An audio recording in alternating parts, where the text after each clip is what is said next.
नमस्कार, मी किशोर राठी.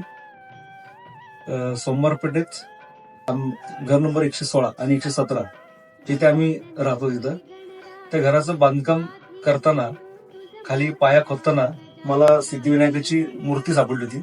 खोदाई करताना अगदी ही मूर्ती आपली सारसबागेतलं जे गणपती आहे त्या गणपतीच्या अगदी मूर्तीची साधर्म्य आहे. ह्या मूर्तीचं ही मूर्ती पेशवकालीन आहे. पूजा सोंडीची आहे, मार्बलची मूर्ती आहे. तर आम्ही सर्वांनी घरून आमच्या घरी गणपतीची स्थापना केली. आम्ही गणपतीची मूर्ती मिळाली तेव्हा गणपतीच्या मूर्तीला डोळे नव्हते.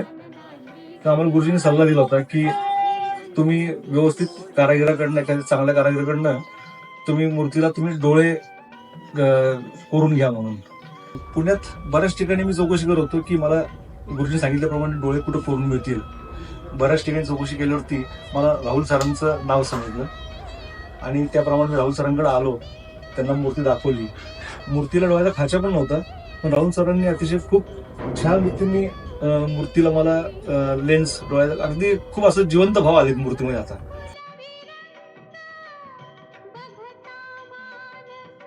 त्यांनी खूप मला चांगलं काम करून दिलं आणि खरोखरच धन्यवाद तुमचे.